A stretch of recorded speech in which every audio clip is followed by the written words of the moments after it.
Welcome to the Medium in the Middle podcast. I'm your host, Stephanie, the medium in the middle.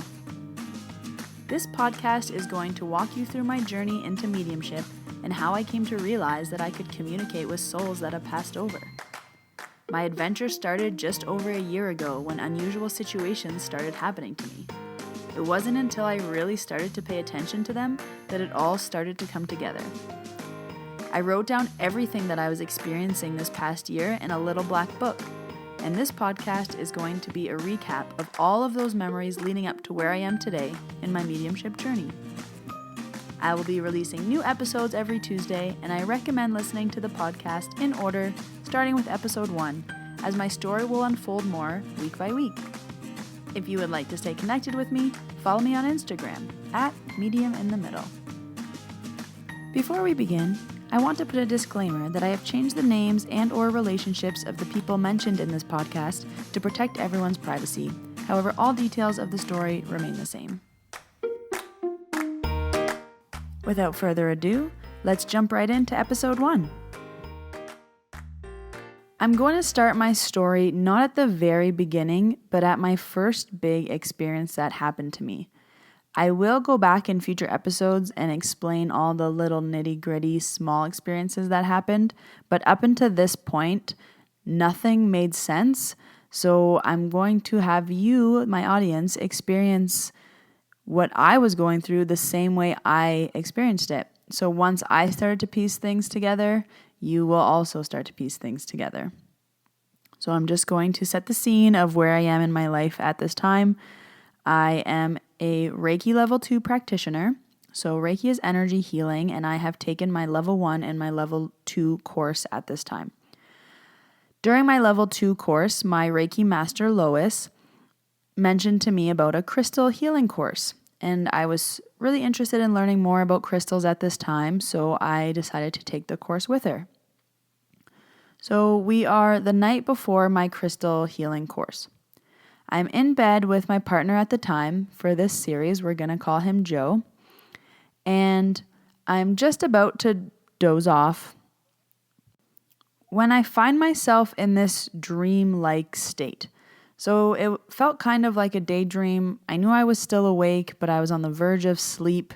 We all kind of know that feeling. I was there, and I started to see this man.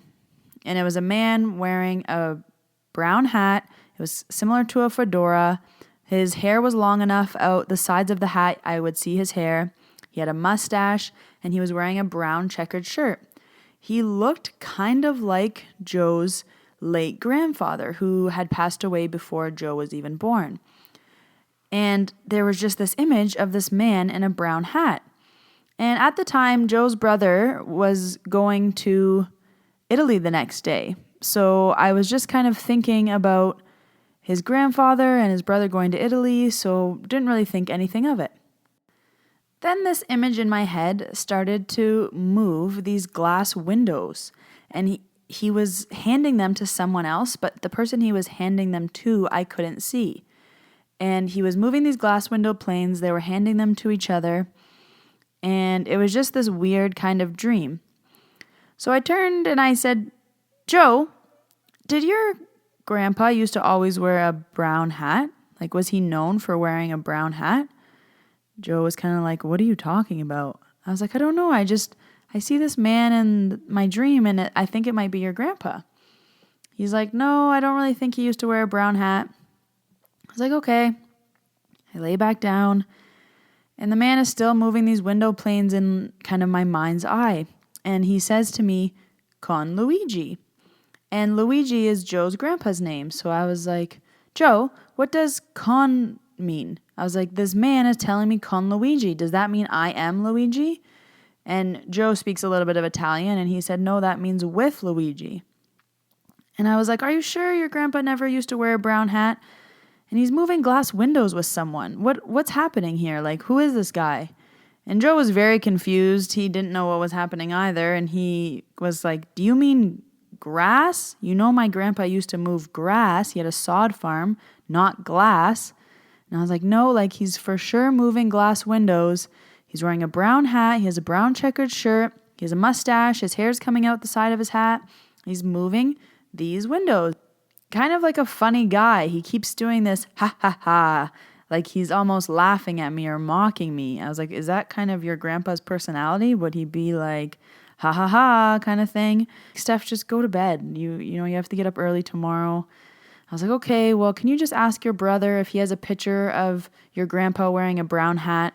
Because maybe the message is that he's supposed to take that picture with him to Italy tomorrow. Like, maybe that's why I'm dreaming about him. He was like, okay, like I'll have him look for a photo. The next morning, I wake up to go to my crystal healing course.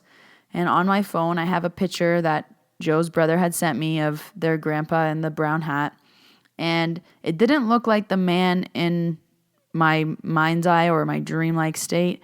But I kind of just took it for, okay, maybe that was the message. He has the picture. He's off to Italy. I'll ask Lois when I see her at my course. So I get to the course and I explain what kind of happened the night before to Lois. And I told her that I didn't really understand what was going on, but these weird things have been happening to me. So I explained to her that the week before I was coming home from work and I always came in through the garage. Open the garage door, I walk in through the garage door to the house. As soon as I walked in the house, I heard this loud sound as if a massive painting fell off the wall. And we don't have any large paintings on the wall, so I was really scared and I ran out of my house. I ran back into my car and I called my neighbor. And I said, hey, you need to come to my house right now. I think someone's in my house. Like I just came home from work and someone's in my house. You need to come. He said, all right, I'm at the gym right now, but I'm going to be home in 10 minutes. So I sat in my car and I waited. And when my neighbor came over, I made him go to every room of the house, check every door, check every closet, and nothing was fallen over and nothing was on the ground. And he said, no one's in here. Like, I think you're okay. And I was like, all right, like that was weird. I 1000% heard like the loudest thing fall as soon as I opened the door. And kind of odd things were happening like that to me up until this point.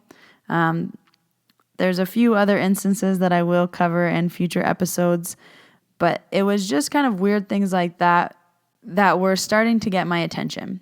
Another one of the biggest things that was happening to me was when I was in the shower, I would be washing my hair, and my eyes would be closed, and I would feel as if someone took their hands and covered my eyes, so it would become really dark. And in my mind, I just thought, oh, maybe the lights are flickering. Maybe the power went out, or you don't really think about what else it could be. But then when it happened 5 or 6 times during my shower, I started to get weirded out. So now I was on edge when I was in the shower. I was on edge when I was home alone because I would be hearing these weird noises.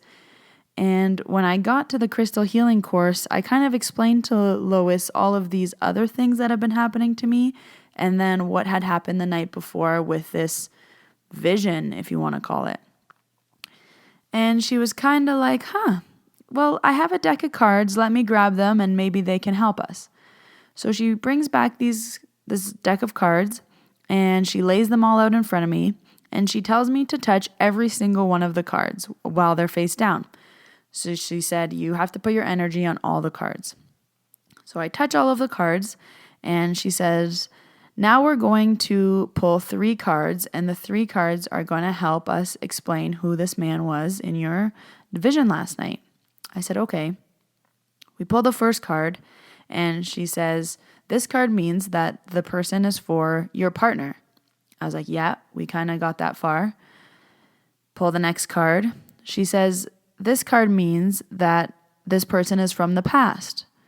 I said, okay, that also makes sense because this person would have been passed away, whoever this man is with Joe's grandpa. And then the third card we pulled said that this man was a builder or a worker. And I said, okay, that also makes sense because Joe's family had built a hotel and they all kind of worked together building that. So these cards really didn't answer my questions about what was going on because it gave me information that we already pieced together at this point. And after that, Lois didn't really have any more insight. She is a Reiki master, she told me. And if this was a spirit trying to communicate with me, she really didn't know how to deal with that because that wasn't her realm. And I was confused and I said, all right, thank you for your help. And I didn't really know what else to do. So we went on with the course, and the crystal healing course that I took, it taught us how to attune crystals to our chakras. So we learned what each crystal, how it connected to each chakra, and then we learned how to use a pendulum, how to ask the pendulum questions, how to get it to say yes or no. And once the crystal was attuned to your chakras, the pendulum would explain to you what's going on in your chakra, and then we kind of learned how if it swung to the right, it meant this. If it swung to the left, it meant this. If it swung left to right, right to left, up and down, all these different things.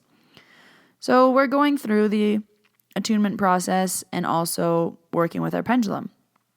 So we start on the crown chakra, and my pendulum's swinging in the way that the sheet of paper says that it means that my chakra is closed. So I confirmed with Lois. I said, Lois, can my chakra be closed? And she said, yeah, like that's normal. Your chakra is open and closed depending on what's going on. Just keep moving on and check how your other chakras are doing. I say, okay. I move on to my third eye and my throat and my heart and my solar plexus and my sacral. And they all kind of move left to right or right to left, and they tell me what's going on with them. And I'm starting to get used to my pendulum now. And then I'm on my root chakra, and again, it tells me that my root is closed. And we were all just discussing with each other about our chakras, and I said, oh, my root is also closed. And Lois kind of looks at me, she's like, oh, that's interesting. Your crown chakra and your root chakra are closed. She's like, I've never experienced that before and had anyone have their crown and their root closed. She's like, it's normal for different chakras to be closed, but when your crown and your root are closed, it kind of means that you're festering energy or something big is happening, that both your ends are not open. So you're not connected up and you're not grounded down. And I was like, oh, okay. I was like, maybe that kind of makes sense with what I'm experiencing. So she says, let me go grab another deck of cards. I want you to pull another card. So she says, for this deck of cards, I just need you to shuffle the cards and you'll know when it's your card because it'll just pop out of the deck. I said, all right. So I start shuffling the cards, and then I kind of looked at Lois. I was like, how will I know when it's my card? And as we're speaking, she said, you'll just know your card will turn over. One card gets stuck and flips over so that in my right hand, I have a card that's facing me. And she says, stop, that's your card. And the card says encoded. So she gets the book and she reads me the meaning of the card, which I will read to you now. The card says, where others see nothing, you see the deeper meaning or message hidden within. Your guides are working to communicate with you as your intuition and inner knowing expands. Be mindful of all that you are experiencing in each moment. Be aware of animal messengers, cloud formations, colors, conversations of others, and anything else that catches your attention. You are taking the next step up in awareness and connection to the unseen world. And Lois says, oh, I've never had anyone pull that card before.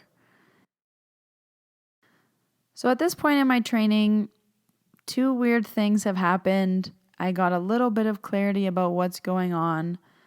I, at this point, kind of think dead people are trying to communicate with me, but I don't know what that means or what that looks like. I wasn't even thinking at this point, oh boy, I'm a medium. Like, it was all very confusing. So I take that information and I leave the course. And on my drive home, I immediately called Joe to tell him about everything that happened, the cards that I pulled, what Lois said. And as I'm rambling on the phone, I just start saying that we have to meet at his mother's house because at his mother's house, there's shoe boxes of pictures. And in the shoebox of pictures is the photo of the man that I was talking about the night before. And Joe kind of goes silent and he says, how do you know that there's a shoebox of photos at my mom's house? And I was like, I don't know. I just know that we need to go to your mom's and we need to look at this shoebox of photos. And he said, well, my mom's not home right now, so we'll just come home and we'll go later. And I was very adamant. I was like, no, like we have a key to your mom's house. We need to go there right now. I have this pendulum that I just learned how to use, and I need to find the photo of the man that's in my mind because we know that it's not your grandpa. So reluctantly, Joe agrees to meet me at his mom's house, and the 2 boxes of photos are right on the table when we get in. And we start to look through them. And I describe the man again. I say, okay, we're looking for a man with a brown hat that kind of looks like a fedora, but it's not. His hair comes out the side. He has a mustache, and he's wearing a brown checkered shirt. So he's looking through one box. I'm looking through another box. And every time we find a man, he would show me him. No, that doesn't look like him. Kind of looks like him. Taller than this guy. And all of a sudden, we find this photo that is exactly what I described. The man has this cute little hat on. He has a mustache. His hair comes out the side. He's wearing a brown checkered shirt. And I say to Joe, that's the man I saw. That is exactly what I saw in my mind. Who is that man? And Joe said, I'm actually not quite sure who this man is. So he sends a photo of the photo to his aunt. And he says, hey, who is this guy? And she texts us back and she says, oh, that's your grandpa's cousin. So we said, okay, so now we know that the man in my dream was Joe's grandpa's cousin. So I take the photo home with me, and now we kind of are piecing together more pieces of the puzzle. We go back home. We're both kind of confused about what's been happening, but we start to make dinner. And at this time, Joe's aunt calls us back. And she says, oh my gosh, I finally realized what the story is of my dad and his uncle moving the glass windows. And she said, about 2 weeks ago, I was at her mom's house, who would have been Joe's grandpa's wife. So they're it's grandma and grandpa. And she said, across the street from mom's house, the neighbors are selling their house. So we went over across the street to just go talk to the neighbors. And while we were across the street at the neighbor's house, we were looking back onto mom's house. And she was saying, we never really see the house from this angle because we always pull in the driveway and go right in. And as they're talking to the neighbors, and they see that one of the front window on the grandmother's house was different than every other house on the block. So she kind of goes to her mom, hey mom, like why is your window different than everyone else's front window? And she said, oh, when the kids were younger, they broke the front window, so your daddy changed it. And she said, oh, and what about the house on the left? They also changed their window. She said, oh, like that was where Luigi's brother or cousin lived. And she said, they helped each other fix the window on our house, and then they liked it so much, they changed the window on his house too. And his aunt kind of paused, and she said, I didn't know that story until 2 weeks ago. And I wouldn't have known that story unless we were across the street looking back at mom's house about a story that they shared together fixing each other's windows. So at this point, it all pieced together, and nothing still really made sense. It was just, okay, I had this dreamlike vision where your grandpa and his cousin were moving windows, and that story ended up being true. And then we did find the picture at your mom's house of the guy who looked like the person I described. And I didn't really know where to take it from there. It was kind of an experience that you could just enough pass off as coincidence or just something weird. So I didn't really know what to do with that information. This is where I'm going to end episode 1. This was the first bigger incident that happened. And at this point, I didn't really know what to think of it, what to make of it. I had all these little pieces of information and small things that were happening. This was the first bigger instance that kind of came to fruition. So this is where I'm going to end this episode. In episode 2, we're going to go over the next experience that happened to me. And the second one was the big one. It was the big slap in the face, the one with too many details, too much information. That next one is the one that really started to get me thinking, okay, what's going on here? This happened and this happened and this happened. And then things started to make sense. So thank you for listening to episode 1. We are just at the beginning of my journey, and I hope that you will follow along to see what happened to me next and over the past year, what has been happening. I am going to post the photo that we found in the shoebox, and I'm also going to post the picture of the card that I pulled. I'm going to post that on Instagram if you're interested in having a look. If you are interested in following along in my story, please subscribe. These first 3 episodes will give you the base of the story, and then we start to go into all the details. I will take you back to before this story happened to explain all the other little things that started to happen that will make sense once we're at that point. So again, thank you for listening, and I'll see you in the next episode.